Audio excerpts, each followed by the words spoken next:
बौद्ध भिक्षुओं को उनके सिरों को काटकर भी जो जो लोग ऐसे काम में लगे थे उनको वो पैसा देता था। तो कितना अच्छा होगा यदि महाबोधि महाविहार को पूरी तरह से बौद्धों को सौंप दिया जाए, वो अपने तरीके से इस महाबोधि महाविहार का संरक्षण कर सके।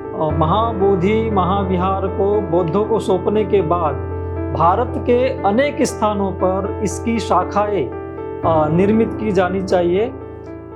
मैं डॉक्टर प्रफुल्ल गढ़पाल, मैं एसोसिएट प्रोफेसर हूँ केंद्रीय संस्कृत विश्वविद्यालय लखनऊ परिसर में।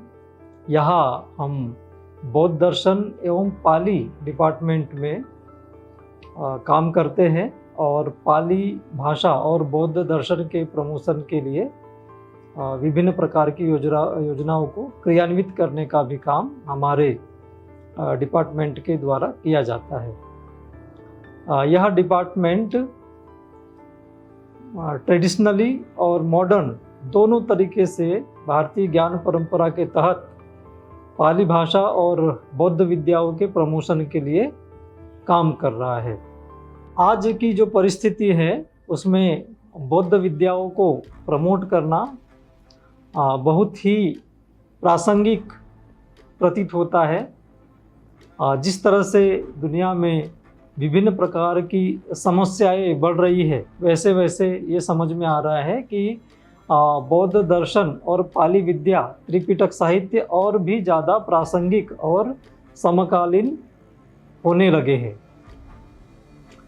हम आपको ये भी बताना चाहते हैं कि बौद्ध दर्शन के अंतर्गत और पाली विद्या के अंतर्गत पटिपत्ति विद्या है और यह विद्या विपස්සना ध्यान इत्यादि से संबंधित विद्या है। तो विपස්සना का अब व्यापक प्रचार प्रसार हो रहा है और इससे धीरे धीरे समाज भी अब इस विद्या से जुड़ने लगा है।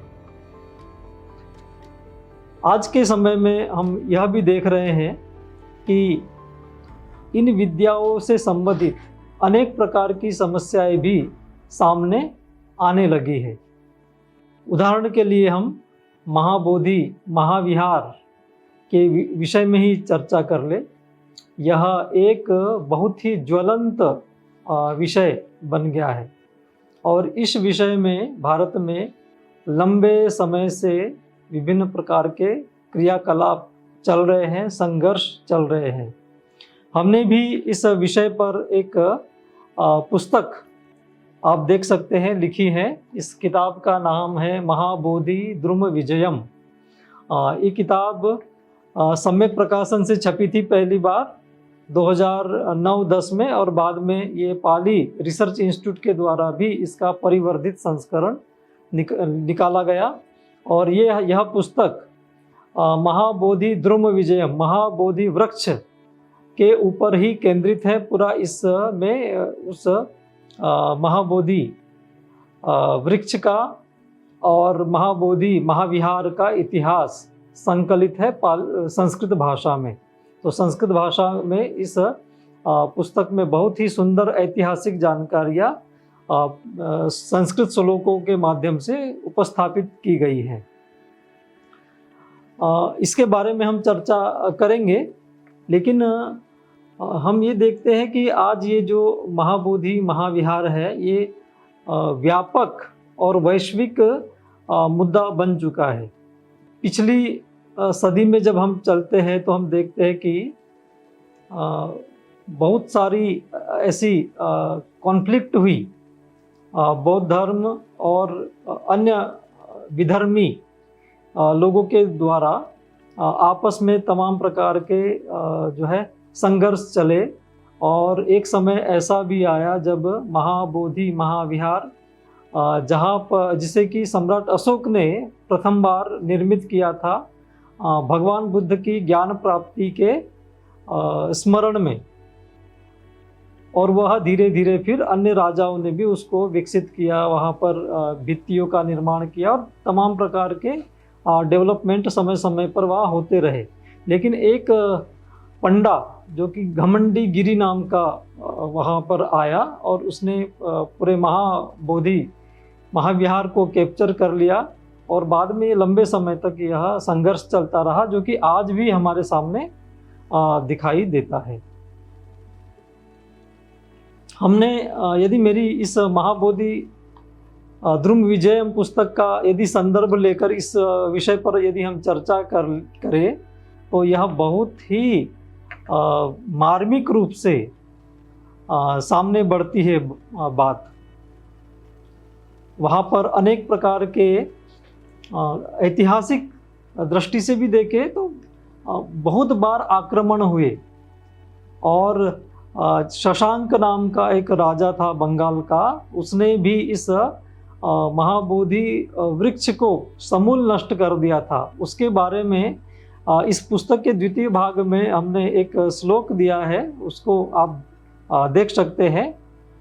विद्वेषी बौद्ध धर्मस्य बंगीय शासकस्ततः षष्ठे द्रुम शतकान्ते ही शशांकाख्यो व्यनाशयत् विधर्मिणा शशांकेन मारयित्वा सहस्रशः भिक्षुशिरांसि संप्राप्य घ्नेभ्यो द्रुमुद्रिका ददे।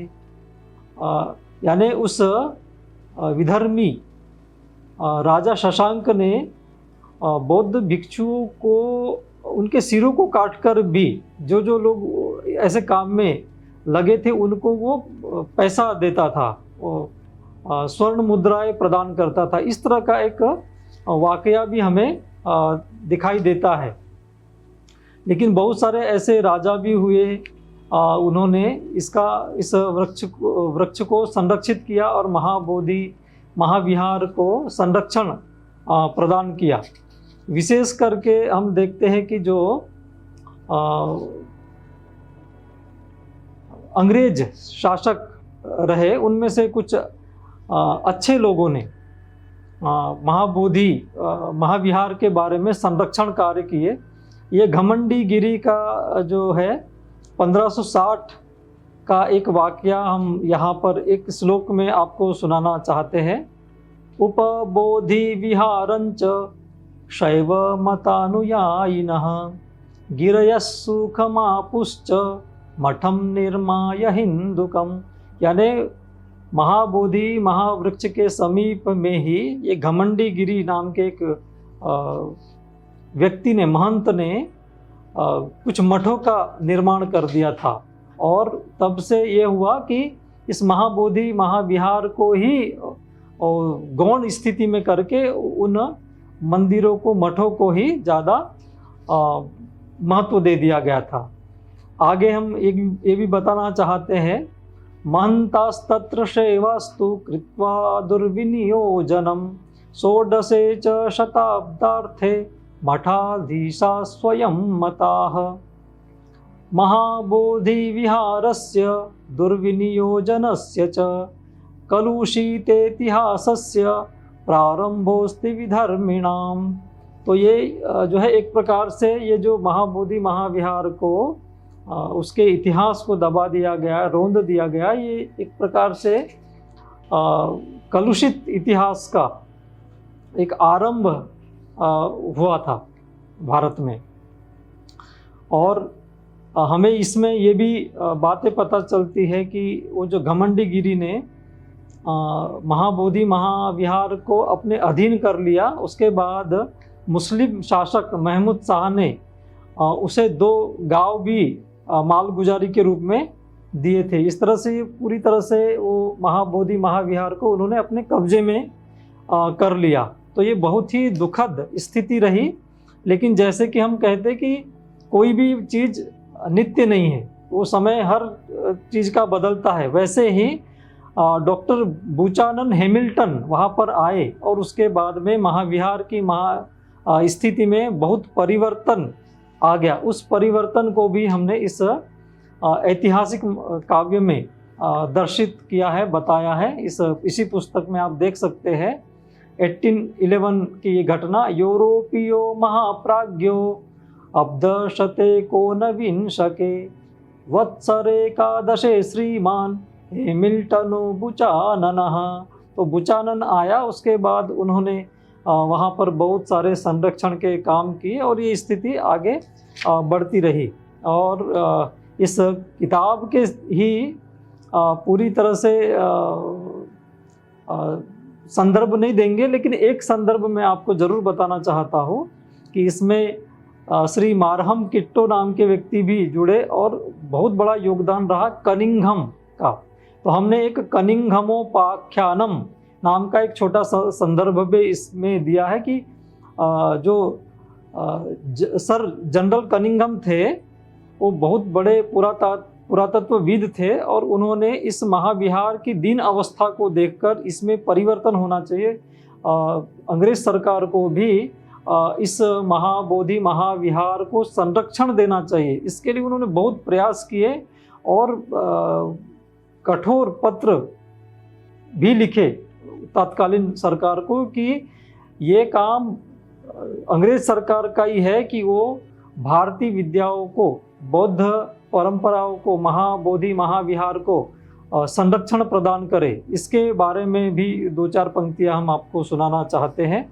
पुरातत्वस्य संस्थाया निदेशको गया पुरम प्राप्याख्यां वज्रशब्दैर्हि लिलेख मठ तारकिम। तो मठ का, उस महाबोधि महाविहार का कैसे संरक्षण हो उस बारे में एक बात उन्होंने अपने पत्र के माध्यम से सरकार को बताई थी। राज्याय वेदनाम श्रीमान लिलेख प्रतिवेदने, एक प्रतिवेदन लिखा और क्या लिखा उन्होंने, परित्राणम भवेन्नूनम शासनस्य सुरक्षणे भारत हित संयुक्तम शब्दितम शासनम मतम कुर्यान्नेदम हि राज्यम वा फ्रांसजा पुर्तगालिका। यदि यह अंग्रेज सरकार, जो कि अब वो मानती है कि ये भारत की हित हिमायती सरकार है, तो यदि ये सरकार ही, अंग्रेज सरकार ही इसको ठीक नहीं करेगी तो क्या ये फ्रांस के लोग या पुर्तगाली लोग आकर इसको ठीक करेंगे क्या? ये ऐसे कठोर शब्दों में कनिंघम ने अपनी बात रखी थी और उससे बाद में राजेंद्र लाल मित्र इत्यादि भी जुड़े। सबसे बड़ा जो हम परिवर्तन देखते हैं वो देखते कि मिंडन मीन, जो थीबो मिंडन मीन के पुत्र थीबो थे, उन्होंने भी जो है अपने पिता की तरह ही इस महाबोधि महाविहार को संरक्षण प्रदान किया था। और बाद में जब यहाँ पर धम्मपाल जी आए तब तो बहुत ही परिस्थितियाँ महाविहार की बदल गई थी। तो ये कुछ सामान्य परिचय इसका जो वर्तमान इतिहास है उसके बारे में जानकारी मिलती है। लेकिन धर्मपाल जो थे, देवमित्र अनागारिक धर्मपाल जी, उन्होंने बहुत परिश्रम किया, बहुत संघर्ष किया। देश दुनिया में अनेक जगह उन्होंने पत्र लिखे, लोगों से धन एकत्रित किया, उनका सहयोग प्राप्त किया और इस तरह से वो लंबे समय तक कानूनी लड़ाइयाँ भी इस दिशा में चलती रही। फिर हम एक वाकया तो ऐसा भी देखते हैं कि जिस समय महापंडित राहुल सांकृत्यायन बिहार में कांग्रेस के उपाध्यक्ष थे, उन्होंने इसी बात को लेकर अपना त्यागपत्र दे दिया था कि महाबोधि महाविहार को संरक्षण प्रदान किया जाए और यह बौद्धों को सौंप दिया जाए। तो इस तरह से बहुत सारे लोग इस कारवां में जुड़े रहे और हम देखते कि महाराष्ट्र का तो इस में बहुत बड़ा योगदान रहा। भदंत सुरेश ससाई जी के नेतृत्व में एक लंबे समय तक संघर्ष चला। वर्तमान में जो संघर्ष चल रहा है, हम तो ये चाहते हैं कि भारत एक ऐसा देश है जहाँ पर विभिन्न प्रकार की संस्कृतियाँ, भाषाएं, लोकाचार, व्यवहार सब चल रहे हैं। तो हमें अपनी संस्कृति को इसी रूप में संरक्षित करने के लिए, इसी रूप में संवर्धित करने के लिए एक बहुत ही अच्छा हमारे इस दौर में एक अच्छा समय आया है कि यदि कोई हिंदू मंदिर है तो हिंदुओं के ही अधिकार क्षेत्र में उसका संरक्षण हो रहा है, उसकी पूजा पद्धति चल रही है। कोई मुस्लिम पूजा स्थल है तो मुसलमानों के अधिकार क्षेत्र में है। इसी तरह से जितने भी और अन्य अन्य धार्मिक संस्थान हैं या मंदिर है, उनको उस धर्म के मानने वाले, उस धर्म के अनुयायी ही संरक्षण देकर आगे बढ़ाते हैं। कितना अच्छा होगा यदि महाबोधि महाविहार को पूरी तरह से बौद्धों को सौंप दिया जाए, वो अपने तरीके से इस महाबोधि महाविहार का संरक्षण कर सके। उसमें जो भी अपग्रेडेशन करना है, उसको किस तरह से उसकी पूजा पद्धति चलना चाहिए, ये सब के बारे में बौद्धों को ही पूरी तरह से अधिकार दे देना चाहिए। मेरा मानना तो ये है, महाबोधि महाविहार को बौद्धों को सौंपने के बाद भारत के अनेक स्थानों पर इसकी शाखाएं निर्मित की जानी चाहिए और वहाँ पर बौद्ध धर्म के अनुसार पूजा पद्धति, ध्यान, शिक्षा और पर्यटन इत्यादि दृष्टि से देश के अनेक स्थानों पर महाबोधि महाविहार की उपशाखाओं को विकसित करके एक अच्छा नेटवर्क विकसित किया जाना चाहिए। और दुनिया से जब यहाँ पर्यटक आएंगे तो उनको बहुत अच्छी सुविधाएं मिलेगी, तो इस तरह से हमारी इकोनॉमी भी बहुत बढ़ेगी। तो यह एक ऐसा मुद्दा मैं समझता हूँ कि न केवल बौद्धों के हितों से संबंधित है, बल्कि भारत सरकार को सीधा इससे बहुत सारा आर्थिक लाभ हो सकता है और वैश्विक नीतिगत मामलों में भी यह हमारे लिए बहुत ही कारगर होगा भविष्य की दृष्टि से भी। तो ये कुछ ऐसे विषय हैं जिनको भारत सरकार को बहुत ही संवेदनापूर्वक विचार करना चाहिए। हमने पिछले दिनों देखा कि बहुत सारे जो जनप्रतिनिधियों ने अपने अपने तरीके से महाबोधि महाविहार की मुक्ति के लिए उनका वो बौद्धों को सौंप दिया जाए, इस दृष्टि से अपनी बातें उन्होंने रखी है। तो इस जन चेतना को लोक मंगल की दृष्टि से और जनता की मांग का सम्मान करते हुए सरकार को बहुत ही संवेदनापूर्वक विचार करके ये पूर्ण रूप से बौद्धों को सौंपना चाहिए। इससे न केवल आर्थिक दृष्टि से, धार्मिक दृष्टि से देश में एकत्व भाव पैदा होगा, बल्कि पूरे विश्व में एक बहुत ही पॉजिटिव मैसेज जाएगा और भारत के लिए बहुत ही सुखद होगा। और हम सभी धर्मानुलंबी भी बहुत ही अच्छी तरीके से आपस में मिलजुल कर रह सकते हैं और ये वैश्विक बंधुत्व भावना के लिए भी एक बहुत अच्छा मैसेज इससे जाएगा।